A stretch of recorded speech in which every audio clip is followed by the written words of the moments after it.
کشمیر بہشت کا گہرا ہے، کشمیر بہشت کا گہرا ہے، کشمیر بہشت کا گہرا۔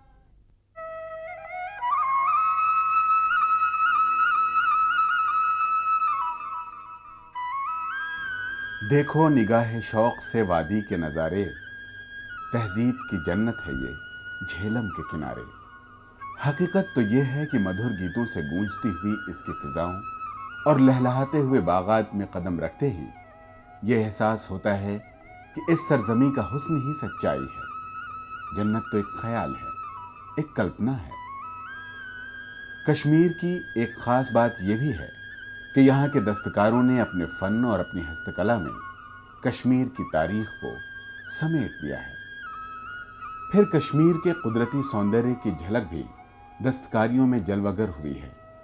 یہاں کی ہستکلا ایسی پرمپراؤں کا سنکیت دیتی ہے جن سے اندازہ ہوتا ہے کہ لوگ اپنے ماحول اور تہذیبی ورثے سے کتنا اٹوٹ رشتہ رکھتے ہیں۔ دستکاری کے کچھ نمونے تو ایسے ہیں جو یہاں کی تہذیب اور طرز زندگی سے سیدھے جڑے ہوئے ہیں، جیسے بنی ہوئی شال، کشیدہ کاری، قالین، لکڑی کے کام، کاغذ کی لگدی سے بنی ہوئی چیزیں، دھاتو پر کی گئی فنکاری اور چینی مٹی کے برتنوں کی نقاشی وغیرہ۔ کشمیر کی کلا کو نئی آن بان سے آشنا کرانے میں بعض ایتہاسک واقعات نے بڑا اہم رول ادا کیا ہے۔ سن 1398 میں جب تیمور لنگ نے ہندوستان پر حملہ کیا تو سلطان سکندر نے اپنے بیٹے کو اس کے پاس اس مقصد سے بھیجا کہ وہ حملاور کو شردھا کے پھول ارپت کرے۔ تیمور لنگ نے سلطان سکندر کے بیٹے شاہی خان کو اغوا کر لیا اور اسے بندی بنا کر سمرقند لے گیا۔ وہاں وہ 7 سال رہا اور اس بیچ اس نے چین، ترکستان اور ایران کے بہترین دستکاروں کے کام کا بڑی گہرائی کے ساتھ جائزہ لیا۔ اس سے وہ بہت پربھاوت ہوا۔ سن 1421 میں جب اس کے باپ کا دیہانت ہوا تو وہ زین العابدین کے نام سے تخت نشین ہوا۔ عام طور سے اسے بڑشاہ کے نام سے جانا گیا۔ اس نے کشمیر میں کلا اور دستکاری کی بڑے پیمانے پر سرپرستی کی۔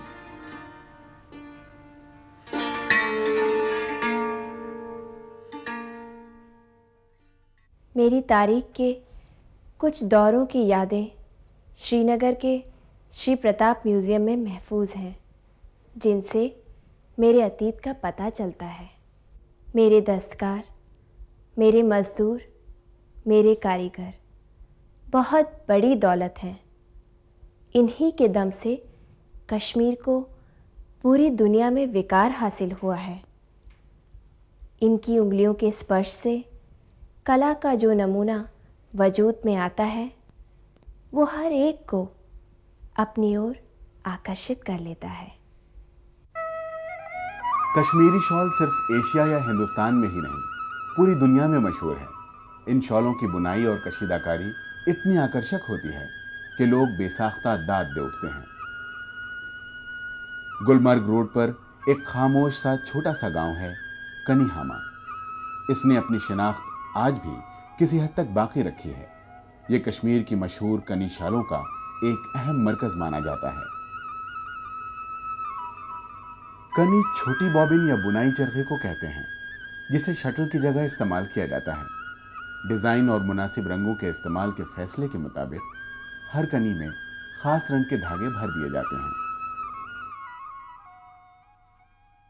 یہاں کے جنگلوں میں یہ چھوٹے چھوٹے جپس ہیں جن میں یہ کانی جو ہے وہاں سے لائی جاتی ہے، اور میں نے سنا ہے کہ یہ وہ لکڑ ہے کہ کرشن مہاراج جو تھے ان کی بینسری جو مرلی تھی وہ اسی کانی کی لکڑ کی بنی ہوئی تھی۔ اور اس میں ایک خاصیت ہے، جس وقت یہ کانی بنتی ہے جو ویور ہے اس کے 2 نوک ہے کانی کے، جو ویور جب اس کو یوز کرتا ہے تو قدرتی کسی وقت یہ اس کا نوک اس کے انگلیوں میں پھنس جاتا ہے، بلڈ آ جاتا ہے، زخم لگ جاتا ہے۔ اور میں نے اکثر آج تک اس 32 سال میں دیکھا، کبھی کسی کی مرہم پٹی کرنے کی ضرورت نہیں پڑی، خود بخود وہ ٹھیک ہو گیا۔ اور جیسا کہ اس میں جادو کا اثر ہے اس کہانی میں، کوئی یعنی کہ مرہم پٹی کی ضرورت اس میں نہیں پڑی۔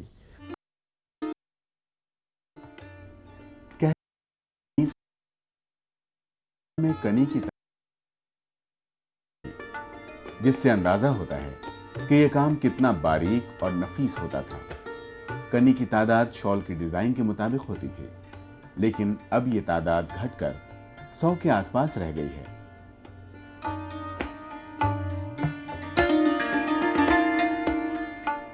यूरोप वालों ने जब कश्मीरी शॉल की नकल शुरू की तो डिजाइन की तफसील तय करने के लिए वो ग्राफ पेपर का इस्तेमाल करने लगे। उन्होंने तालीम नाम के छोटे से शॉर्ट हैंड कोड दर्ज किए। इसमें इस बात का इशारा एक ही रंग के धागों की तादाद क्या होगी जिन्हें बुनाई की एक लाइन में इस्तेमाल किया जाए। इन हिदायतों पर सावधानी और एहतियात से अमल करते वक्त माहिर दस्तकार या बुनकार आवाज में उन्हें पढ़ता भी है। किसी खास रंग ही बंद करके अमल किया जाता है।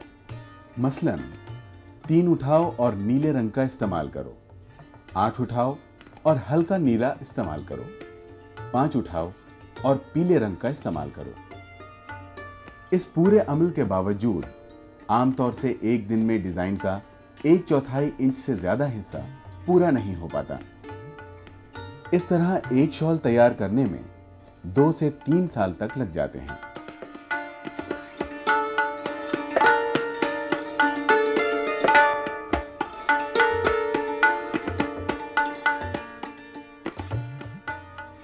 लेकिन आज की हकीकत यह है कि वो फन जिसे एक जमाने में बहुत बढ़ावा और शोहरत मिली थी, अब गुम हो गया है।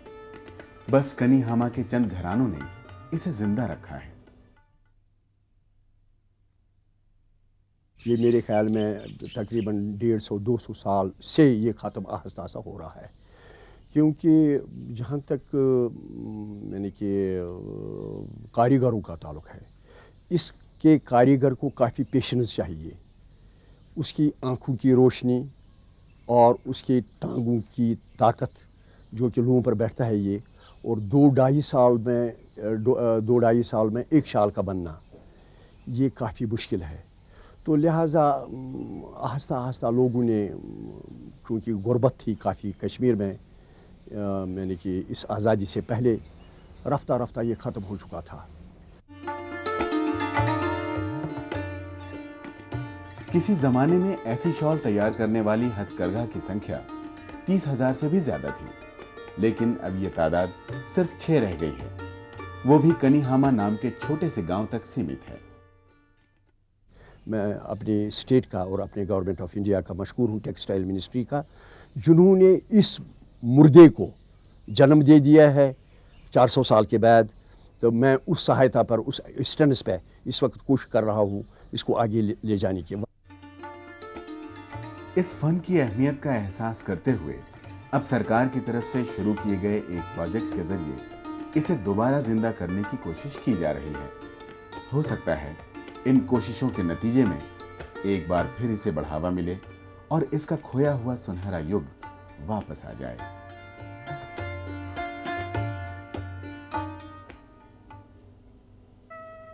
कुदरती दृश्य, तारीख और इस रियासत की हस्तकला के बीच जो करीबी रिश्ता है, उसका सबसे अच्छा इजहार शायद कशीदाकारी के कामों में हुआ है। कश्मीर में कशीदाकारी का काम यहाँ के कुदरती मंजर, पेड़ पौधों और खूबसूरत रंगों, फूलों और परिंदों से प्रेरणा लेता रहा है। इसके अलावा ऊनी शॉल के पुराने डिजाइन की झलक भी नजर आती है। अपने घरों में खिड़की के करीब बैठे हुए मर्द और औरतें अपने घुटनों पर कपड़े फैलाए हुए बड़ी खामोशी से कशीदाकारी के रिवायती काम में मसरूफ रहते हैं। ये बारीक फन खामोशी का तकाजा करता है, लिहाजा मुश्किल से ही कोई मामूली सरगोशी भी कभी सुनाई देती है। पुराने जमाने में कश्मीरी कशीदाकारी को सरकारी सरपरस्ती और नए जमाने में मार्केट की मांग की वजह से बहुत बढ़ावा मिला है। एक स्थानीय रिवायत के मुताबिक कशीदाकारी वाली शॉलें अली बाबा के नाम से एक रफूगर ने इजाद की थी। ये बात अफगान हुक्मरां आजाद खान के जमाने की है।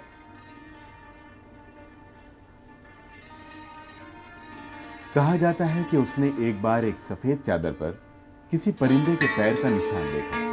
उसने उस निशान को खाका मानकर रंगीन धागों से अपनी कशीदा कारी का कमाल दिखाया।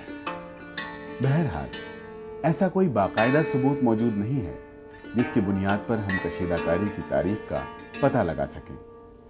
अलबत्ता 11वीं सदी में बने लद्दाख के मठों पर की गई चित्रकारी में ऐसी तस्वीरें नजर आती हैं जिनमें लोगों को ऐसे कपड़ों में देखा गया है जिन पर कशीदाकारी मौजूद है।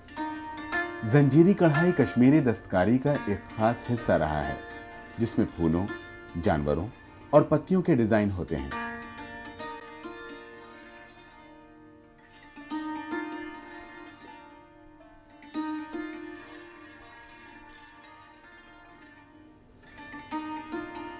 अगरचे मजहबी या धार्मिक निशानात आमतौर से कश्मीरी दस्तकारी में नजर नहीं आते थे, लेकिन 19वीं सदी के आखिरी हिस्से में हिंदू राजाओं के जेर असर कुछ धार्मिक चीजें भी राह पर आईं।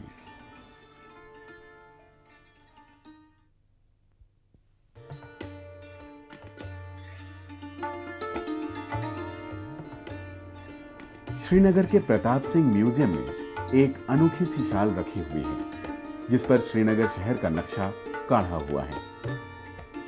इसमें तमाम अहम चीजें मसलन हरी पर्वत, डल झील, शिकारे, झेलम नदी के किनारे आबाद बस्तियां और मंदिर नजर आते हैं। कुछ लोगों का ख्याल है कि यह शॉल 33 साल में तैयार हुई थी। कालीन बनाने का सेहरा भी हिंदुस्तान में कश्मीर के सर जाता है। कहा जाता है कि सुल्तान ज़ैनुल आबिदीन ने ईरान और मध्य एशिया से माहिर दस्तकारों को कश्मीर बुलाया था ताकि वो यहाँ के कारीगरों को ट्रेनिंग दे सकें। गोया इस तरह हिंदुस्तान में इस इंडस्ट्री को बढ़ावा मिला।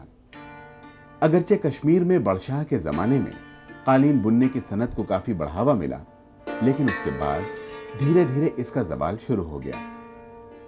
कई ज़मानों और कई हुक्मरानों ने इस फन का उतार चढ़ाव देखा।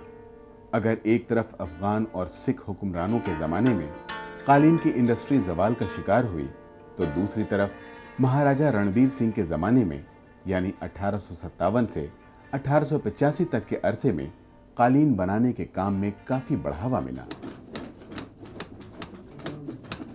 1880 की दिहाई में कालीन की मांग बहुत बढ़ी और उसी हिसाब से कीमतें भी बढ़ी।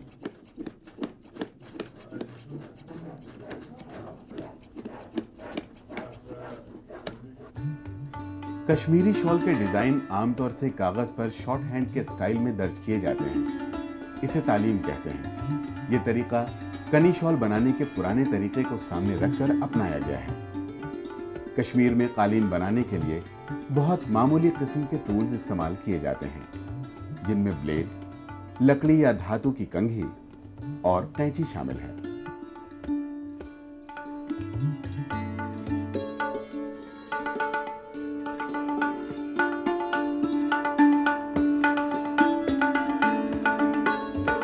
कश्मीरी बुनकर या दस्तकार को अपनी इस सलाहियत पर बड़ा फख्र होता है कि वो ईरान के पुराने तर्ज के कालीन हूबहू बना सकते हैं। पूरब के देशों में कालीन और गलीचों में अलामतों या प्रतीक पर खास जोर रहता है। दायरा लाफानी या अमर होने का संकेत होता है, जबकि टेढ़ी मेढ़ी लकीरें पानी और रोशनी की अलामत होती हैं।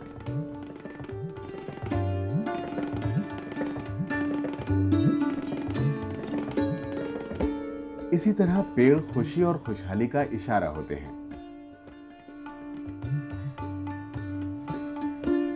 पुराने ईरानी तर्ज के कालीन में कई तरह के फूलों मसलन गुलाब और कुमदनी वगैरह और बाज परिंदों की तस्वीरें बुनकर भाव पैदा किया जाता है।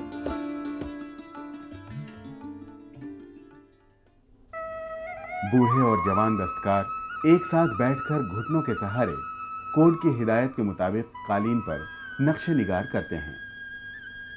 कारखाने का माहौल एक साथ काम करने और तफरीह का केंद्र नजर आता है।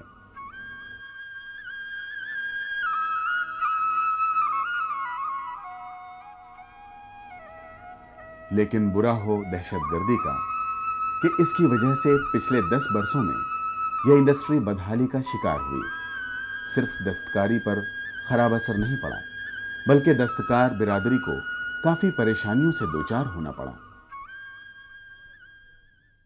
ہر گھر میں تو 5-5 10-10 آدمی یہ جانتے ہیں، یہ کام جانتے ہیں، لیکن اس میں جب کمائی کم ہوتی ہے تو یہ لوگ چھوڑتے ہیں، کیونکہ اس میں اور محنت بھی اس میں زیادہ ہے۔ مارکیٹنگ نہیں ملا، کوئی بائر نہیں آیا، جو یہاں پر ایکسپورٹ کرنے والے تھے وہ دہلی چلے گئے، یہاں سے غریب لوگ وہاں لے کر جاتا ہے تو وہاں سستے دام میں ان کو وہ لیتے ہیں، کیونکہ ان کے پاس زیادہ رہنے کے لیے وہاں پیسہ نہیں ہوتا، ٹائم لگتا ہے ادھر، تو وہاں خرچہ زیادہ ہوتا ہے، تو یہ سستے میں وہاں بیچ کر واپس آتے ہیں، پھر اگلے سال نہیں جاتے ہیں۔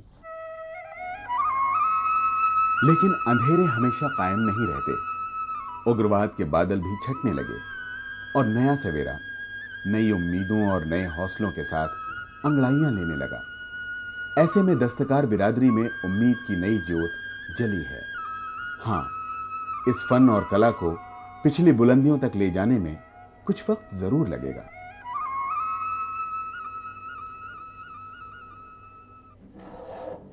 ہندوستان میں پرانے زمانے سے ہی لکڑی کے کام کو بڑی اہمیت حاصل رہی ہے۔ سماج میں بڑھئی کو بڑی قدر کی نگاہ سے دیکھا گیا۔ اس شیتر میں کشمیر کو زیادہ ہی اہمیت حاصل ہوئی، جہاں سے گھنے جنگلات اور کئی طرح کے پیڑوں نے لکڑی کے کام اور تعمیر کو بہت بڑھاوا دیا۔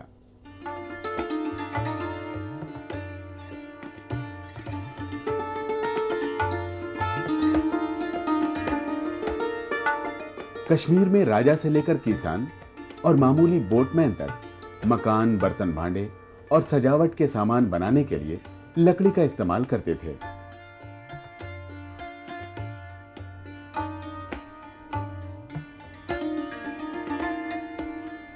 ایک طرف ختم بند اور پنجرا لکڑی کی دستکاری کے پرانے نمونے ہیں جن میں دیودار کی لکڑی استعمال کی جاتی تھی، تو دوسری طرف سجاوٹ کے سامان اور باکسز بنانے کا فن نئے زمانے کی دین ہے۔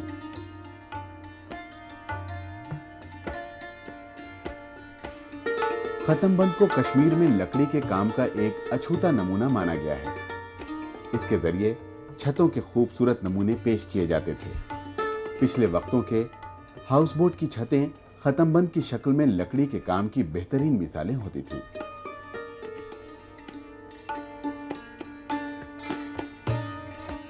پنجرے میں سریس اور کیل کا استعمال کبھی نہیں ہوا۔ لکڑی کے ٹکڑوں کو اس طرح جوڑا جاتا تھا کہ وہ ایک دوسرے کے دباؤ پر ٹکی رہتی تھی۔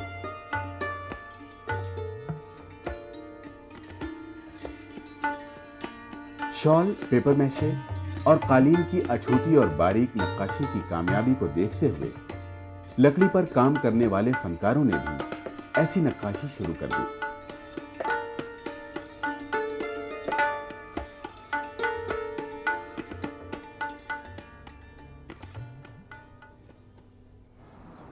لکڑی کے مکان کی تعمیر کے سلسلے میں کشمیر کی پرمپرا بہت پرانی ہے۔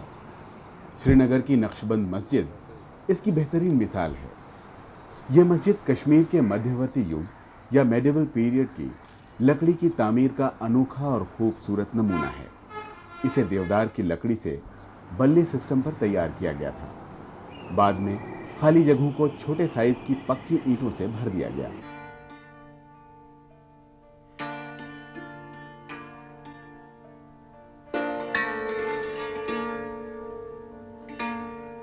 مسجد کے اندرونی حصے میں جالی کے نفیس کام دکھائی دیتے ہیں جن میں کیل وغیرہ کا استعمال نہیں کیا گیا ہے۔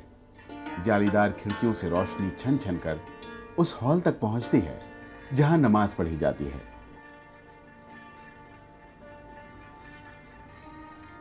آج کے لکڑی کے کاموں سے جڑے دستکار کارخانوں میں دن رات کام کرتے ہیں تاکہ خوبصورت تراش خراش کے ذریعے خوبصورت نمونے پیش کر سکیں۔ وہ نیچی میز پر بیٹھنے کی پوزیشن میں کام کرتے ہیں۔ اطمینان کے ماحول میں ان کی کلا نکھر کر سامنے آتی ہے اور ان کا یہ باریک کام کشمیر کی صدیوں پرانی دستکاری کی پرمپرا کی گواہی دیتا ہے۔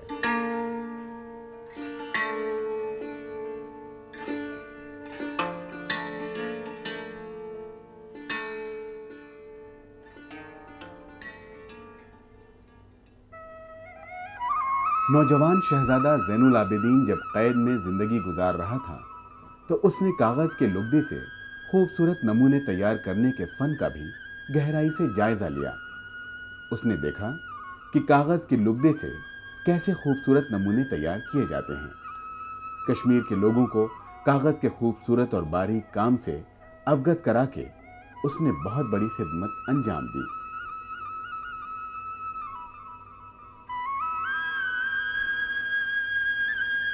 इस इंडस्ट्री के इतिहास में यह हिंदुस्तान को बहुत बड़ा योगदान है।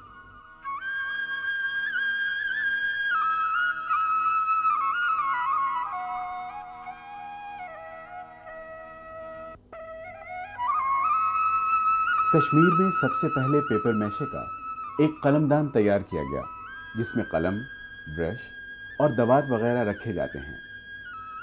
वक्त के साथ साथ इस फन को कुछ और बढ़ावा मिला और मुगलों के ज़माने में छतों और दीवारों को सजाने के लिए भी कुछ चीज़ें बनाई गईं।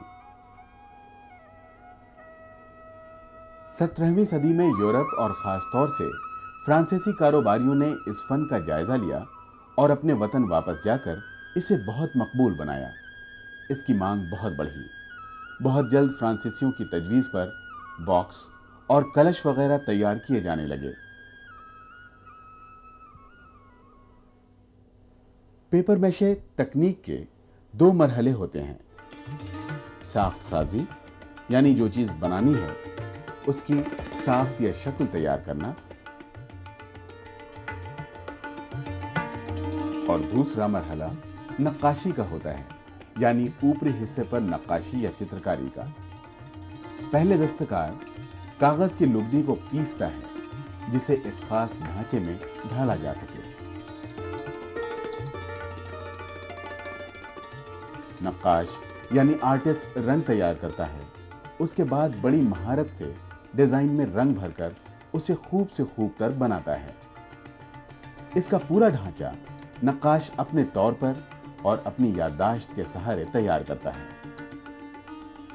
पेपर मैशे की खास अलामतें कमल के फूल, चिनार के पत्ते और नरगिस के जरिए जाहिर की जाती हैं।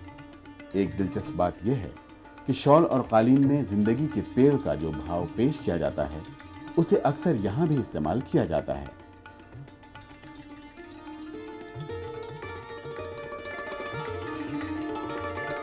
यहाँ के रिवायती डिजाइन इस बात का संकेत है कि यहाँ के माहिर दस्तकार कुदरती दृश्य और खुद कुदरत से किस कदर करीब हैं और उन रंगों और उस माहौल से इनका रिश्ता कितना अटूट है जिसमें वे परवान चढ़े हैं।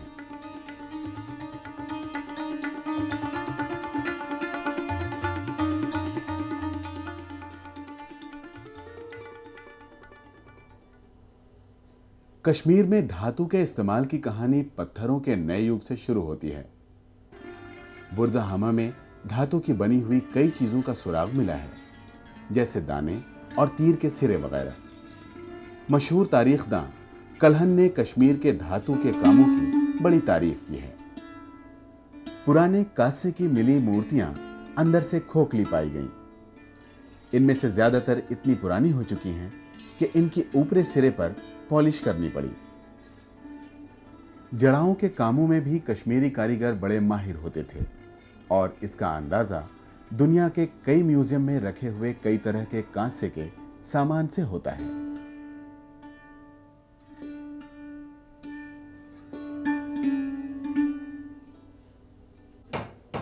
मुगलों के जमाने में तांबे से तलवार और बंदूक के बैरल बनाए जाते थे, लेकिन 19वीं सदी के अंत तक तलवार और बंदूक की बजाय घरेलू इस्तेमाल की चीजें बनने लगीं, जैसे आफताबा, सुराही और समावार वगैरह। इन पुरानी चीजों के बुनियादी डिजाइन या ढांचे का ताल्लुक भारत ईरान परंपरा से रहा है, लेकिन इनकी सजावट खालिस कश्मीरी कारीगरों की देन है, जिस पर कश्मीर की अपनी छाप है।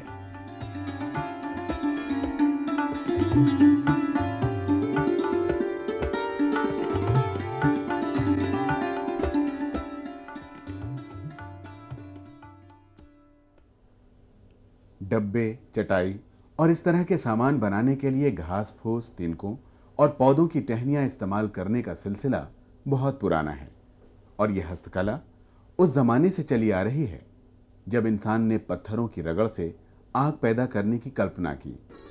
अगरचे टोकरी साजी की कला को कभी कोई अहमियत नहीं दी गई, लेकिन कश्मीर में इसे पुरानी और बुनियादी कला माना गया। ये यहाँ के आवाम की रोजमर्रा की जिंदगी से जुड़ी रही है।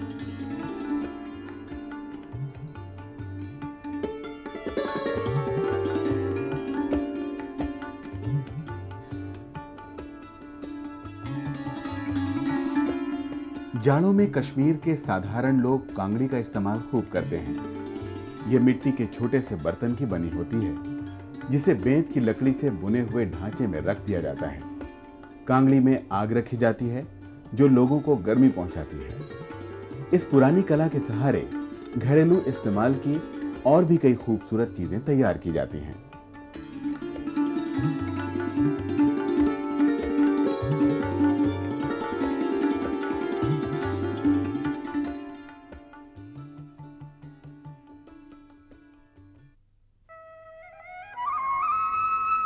कश्मीर में जिंदगी का अपना ही एक अंदाज है। यहाँ प्रकृति और इंसान के बीच एक कोमल और अटूट सा रिश्ता कायम है। कश्मीर की दस्तकारी और यहाँ के फन में सिर्फ यहाँ की तारीख और कुदरती मंजर की ही अक्कासी नहीं होती, बल्कि यहाँ की तर्ज जिंदगी, यहाँ के मुख्तलिफ इलाकों की रंगारंगी, कई मजहब और मत के मानने वालों, भाषाओं, आबो हवा और तहजीबी जिंदगी, यानी हर चीज की झलक नजर आती है।